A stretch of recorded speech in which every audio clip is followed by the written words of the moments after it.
We are a quarter of the way into WNBA season, a lot of season left, but three teams already have some glaring issues. Who are they? What are the problems? And can they turn it around? Let's talk about it. But first, forget we are sponsored by Turn the Page Travel, Paige Bueckers. So if you are ready to write your next adventure, head on over to turnthepagetravel.com. The link is in the show notes below. They've got packages for destinations like sporting events or can help you plan out your own trip, mixing and matching excursions. It's affordable, it's fun. Get out and see the world. Turn the Page Travel. Speaking of links you can find in the show notes, if you read my blog, also called the show notes, you know that I wrote season previews for every WNBA team. Now, predictions are fun, but they play the games for a reason, and comparing what you see to what you thought was going to happen tells you what's working, what's not, and who is off track the most. With it being so early in the season, you don't want to bury anybody yet, but I've got my shovel ready for three teams in particular. Let's start with the most shocking team on my list, the Las Vegas Aces. They have been the talk of the league to start the season for all the wrong reasons. The level of talent they have, on paper at least, compared to how they have looked on the court, just hasn't added up. What's going on? This is first and foremost a roster construction problem, which I guess isn't a huge surprise for a team without a general manager. It starts with a lack of post help for A'ja Wilson. This has been a need in back-to-back off seasons for them, and they simply haven't addressed it. After winning their second consecutive title in 2023, they went into that offseason knowing that the player who had provided the most help for A'ja down low, the legendary Candace Parker, had one, missed the second half of that season after having foot surgery, and two, was 37 years old. Parker's replacement during that title run was Kia Stokes. She has remained the starter beside A'ja since. In those 59 starts since that 2023 season, she has averaged just under 2 points per game. She has not made more than half her shot attempts since 2021. She is on track for a second straight season, hitting under 40% of her field goal attempts, which obviously means with Stokes on the court, the Aces are playing 4-on-5 offensively. Whoever is guarding her can sag into the paint, cutting off drives, or go help out on A'ja. Could Stokes be a productive defender off the bench in some spots? Sure, but to have her playing this big of a role is basketball malpractice. The Aces are perpetually without cap space, so to solve this issue, conventional wisdom said that they would have to part with one of their big four. This was the case heading into this offseason. Obviously, you're not trading A'ja, but they had Jackie Young, Chelsea Gray, and Kelsey Plum to choose from, and Plum was heading into free agency and seemed to want a bigger role, so a sign and trade made sense. And look, much like everybody in the Aces front office, I'm not a GM, and I fully understand that you have to trade Plum to a team that wants her, salaries have to match, all that fun stuff, but to trade her for a less efficient, even more volume scoring version in Jewel Lloyd never made sense to me. Perimeter scoring, particularly the kind that Lloyd provides, was not a need for this team. More three-point shooting, yes, that would have made sense. Like the version of Marina Mabrey that the Sun got last year, that would have been a trade that I could have wrapped my head around. Post help would have still been a glaring need, but she provides something different offensively, and we've seen her fit into offenses. On the other hand, Lloyd needs a lot of shots to be at her best, and there aren't a lot of shots to be had when you're playing with A'ja and Jackie and Chelsea. We don't have time for you to go 2 for 9 before you heat up. And to her credit, Lloyd seems to understand that she's not helping the team and has approached Coach Becky Hammond about coming off the bench. That actually does make some sense to me, but we still have this issue of who is helping A'ja down low. The Lloyd problem combined with this lack of three-point shooting problem and the no post help problem has combined to this one giant issue where offensively everything just looks hard. When they were winning titles, the ball was moving, the offense was flowing. You couldn't key in on a single player because the others would punish you. It was a thing of beauty. Now it's very ISO heavy. There's too much dribbling, not enough passing. They are dead last in assists per game. It's too congested, 4 shots, a lot of let's get it to A'ja and pray, which has turned opposing game plans into throw as many defenders at A'ja as possible. To make matters worse, defensively, they look unfocused. The overall effort just isn't there consistently. Even when Plum was here, who is not a great defender by any means, she would battle, and everyone else was so well connected on this invisible string that they could cover for anybody's mistakes. Now, everyone is disjointed and a day late and a dollar short. This is a team that has always pointed to its chemistry. One of the reasons given for a lack of roster moves was we don't want to disrupt team chemistry. Well, a lot of those chemistry pieces are no longer here. And do the ones that are still here look anything like Walter White to you? When I think of team chemistry, I think of a team where the whole is greater than the sum of its parts, where it's like, okay, we have our flaws with roster construction. We aren't the perfect team, but we're going to play for each other and overcome those issues. That's not what I'm seeing when I'm watching this team play now. They're mostly just going through the motions. And look, roster construction is going to be a common theme when it comes to these struggling teams, but so is coaching. Becky Hammon deserves her fair share of blame here too. She gets locked into using players she trusts, which isn't necessarily uncommon or bad, but she doesn't give players a chance to earn her trust either. You're either in or you're out. And I know along those same lines, there's been a lot of criticism thrown her way about a lack of adjustments to try and maximize what she does have on this roster. But to me, coaching adjustments are similar to expecting players to fix weaknesses, in that we generally think that it's easier to do than it really is. Becky coaches how she coaches. This is true of almost all coaches. They have a certain comfort level that they like to operate within. Sure, things do get tweaked on a small scale, but more drastic adjustments like the one this roster would need really isn't a reasonable expectation for any coach. I mean, how many have done it? This doesn't necessarily mean that she's a bad coach. She just might be a bad fit for this version of the team.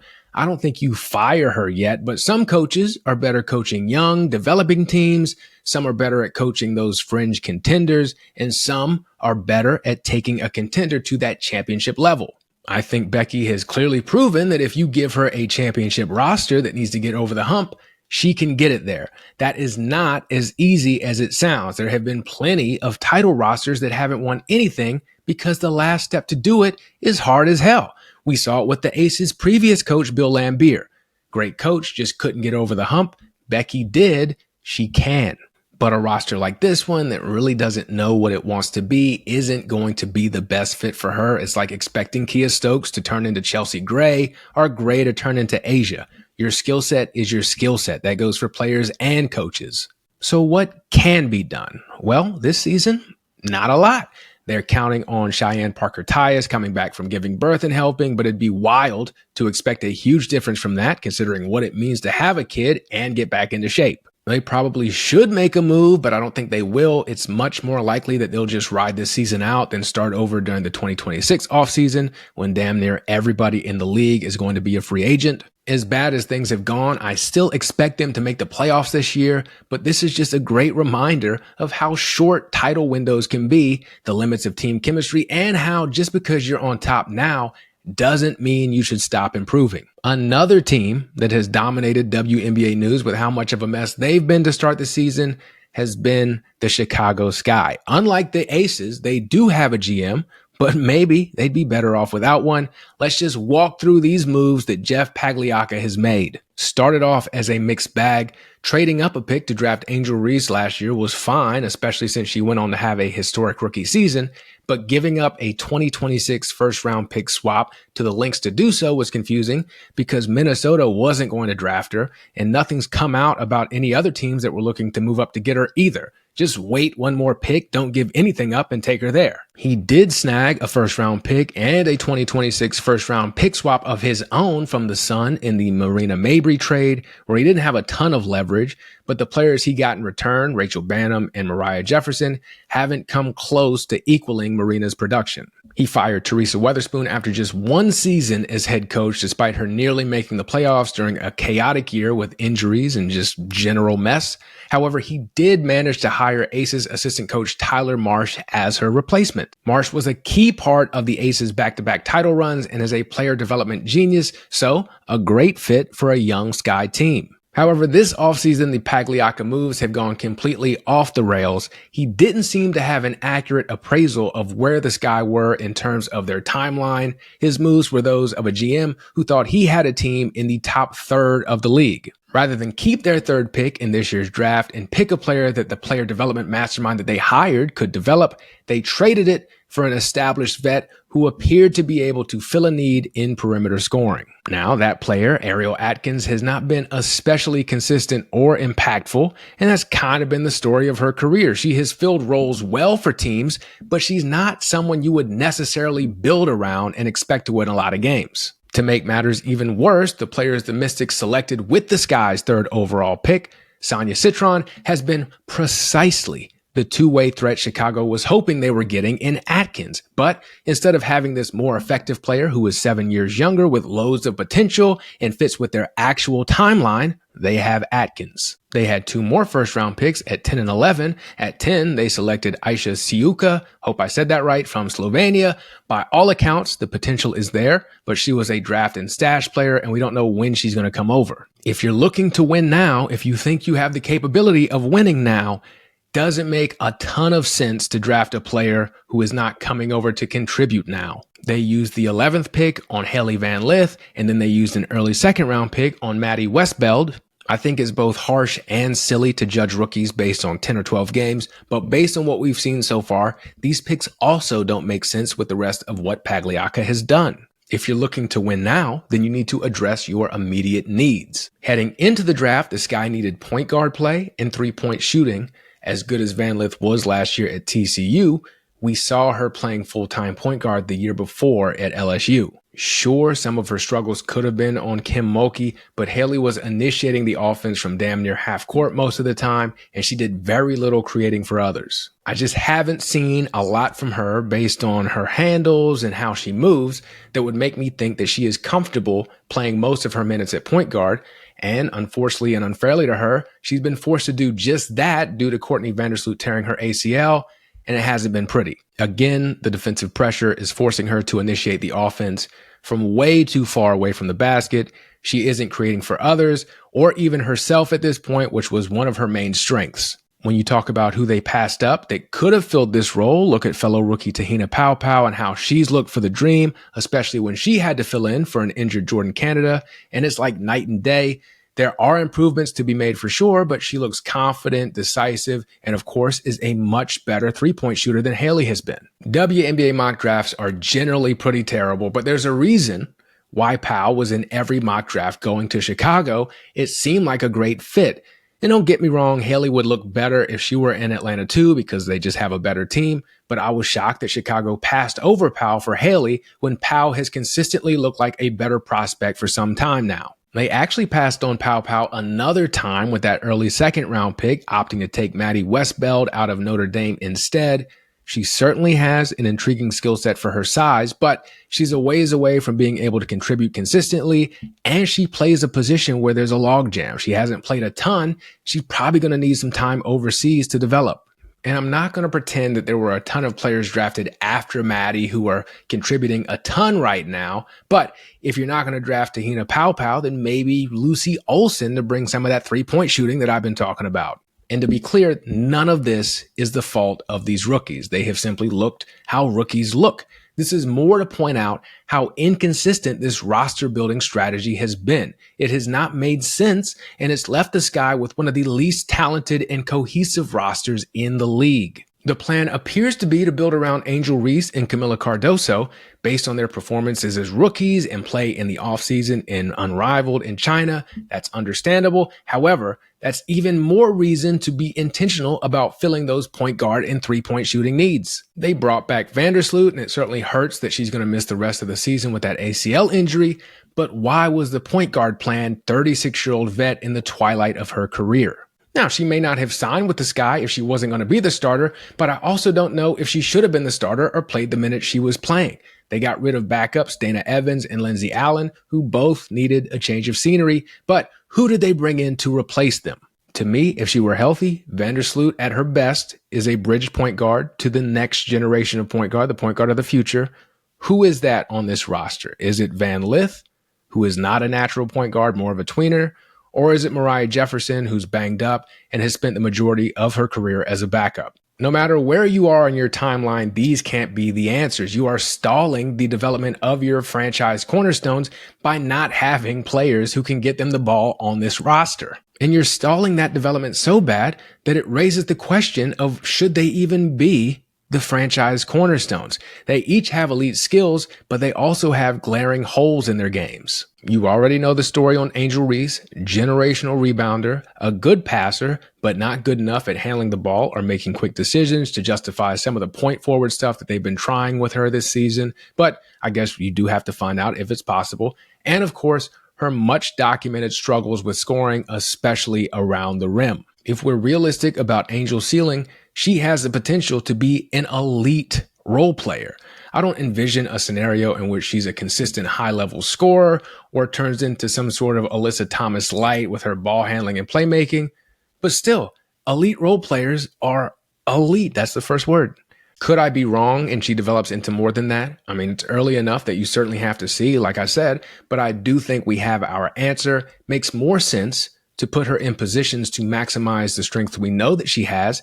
And I think she has a better chance of developing a consistent mid-range jumper than she has at figuring out how to finish at the rim consistently. So let's be realistic about the player that she is and can become and start working towards that. That does not end with her being a franchise player. I think she could be a very big piece on a title team, but I don't think you're building a roster around her. And I think the risk of continuing down this path to try to develop her into that is only going to hurt her confidence and leave her open to all this criticism when she already gets more than her fair share. Angel certainly has the motor, but not necessarily the tools to be a franchise player. Cardoso, on the other hand, has the tools to do it, but does she have the motor? We've seen it in spurts this past offseason in China, the NCAA tournament, her senior season, but to maximize her gifts, she has to be consistently aggressive, and she has not been. Whether it's crashing the boards, running the court, or posting up, she too often gives the appearance that she's just going through the motions. She doesn't make other players feel her in her 6'7" frame. Now, she does get an absolutely terrible whistle, but she doesn't do herself any favors with the way she continues to try to block shots by swiping her arms down. And yes, with Sloot out, Angel is once again the only player on the roster that can consistently get her the ball in the post, but why let yourself get pushed out of the paint by smaller players? The harsh reality is, with the way they're developing them, even with Tyler Marsh there, neither appears to be a franchise player, and it's entirely possible that playing together has and will continue to stunt the development of both. Even scarier for Sky fans, if and when the time comes to move on from one of them, do you trust Pagliacca to get a reasonable return? Like the Aces, this is a roster construction issue, but the issues go even deeper when you consider the timeline stuff. Pagliacca basically has them headed in two different directions, which is a recipe for disaster, as we've already seen.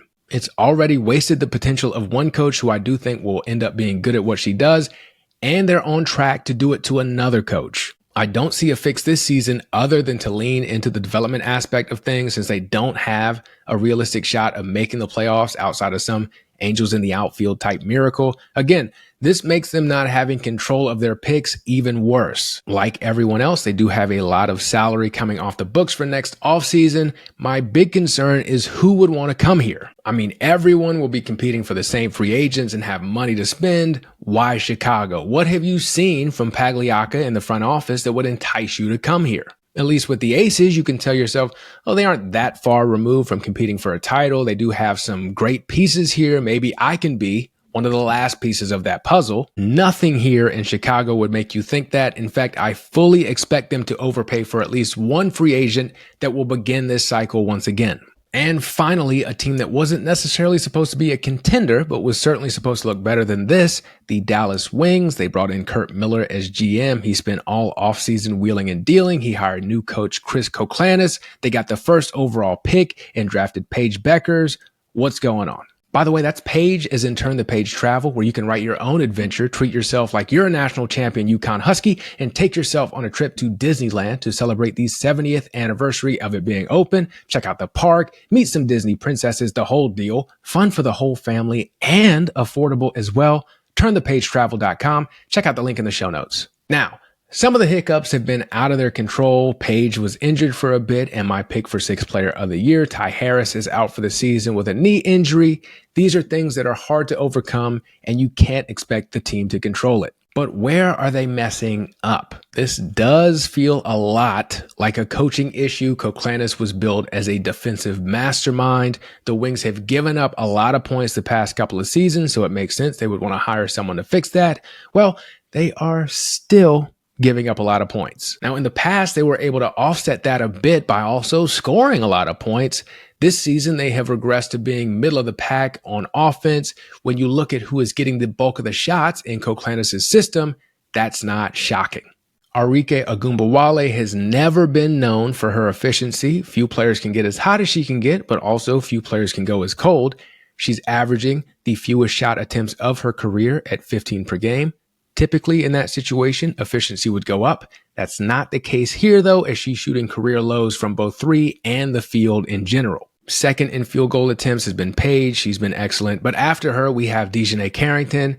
She's known as one of the best perimeter defenders in the league, but I think of her more as a 4th or 5th option on offense. Certainly not 3rd. She doesn't really handle the ball well enough to create for herself consistently. She doesn't have a jump shot that you can really depend on. Her increased workload could be a result of Paige and Ty being hurt. But to me, you have to find a different person to step in and let Dejanay focus on what her strengths are. Maddie Segrest is a good scorer, but she's taken a step back in efficiency. And Alyssa Smith was brought in for her offensive skills. She's barely shooting 40% from the field. And when you dig deeper, Paige, Ty, who again is gone for the season, and Kyla Charles are their only consistent three-point threats. This is a problem, but wasn't a huge shock to me knowing who's on the roster. What is shocking is how bad they are from inside the arc. They are next to last in 2-point field goal percentage. Interestingly enough, the Aces are last and the Sky are barely ahead of the Wings. You will be bad if you struggle at easier shots. Big surprise. However, it's even more of an issue for the Wings because they lead the league in field goal attempts from inside the arc. This is where Ogunbowale, Carrington, and Smith have been especially bad, hitting just 36%, 42%, and 41% from 2. Even worse, there's nothing to counterbalance that. Louisa Geisel-Soder and Tiara McCowan are their 2 bigs, and unsurprisingly, their 2 best players field goal percentage-wise from 2. Koklanis did a poor job of incorporating Big T into the rotation, and now both players' contracts are temporarily suspended as they play for Turkey in Eurobasket. This also has defensive implications as the tallest player on the active roster at the time of this recording is Nalissa Smith. She is known for her defense in the same way that I'm known for my hair. So there are certainly roster issues here, but also I don't think the talent is being maximized, particularly offensively. Again, I didn't expect them to contend for anything. I think they'd love to lose games to improve their position in the 2026 draft. And they're another team with a lot of cap space heading into next offseason, so they're looking towards the future as they should be. I just didn't think it would look like this. You can lose games, especially as a younger team, but you have to look like you have a bit of a clue, and they have not done that, and that's why I'm looking to the coaching here more than the other 2 teams we've talked about. It's certainly early for him, but where's the defensive mastermind stuff? Why is the offense running through your least efficient players? Why are so many players becoming less efficient, and why can't you incorporate a traditional big into what you want to do? Going back to the Becky Hammon conversation, I don't expect coaches to be wildly versatile, but I do think they can develop, and Koklanis could just need time to do that, but we need to see it more moving forward. I don't think they make any moves except maybe to sign a big, but I do think we need to see this coach develop and also keep continuing to prioritize the development of Paige. All right, these are the 3 teams I'm most concerned about. Do you agree? Do you disagree? Did I leave someone out? Let me know in the comments. This has been another episode of Beyond the Arc with Brandon Silvers. Appreciate you watching, listening, rating, subscribing, reviewing, and sharing.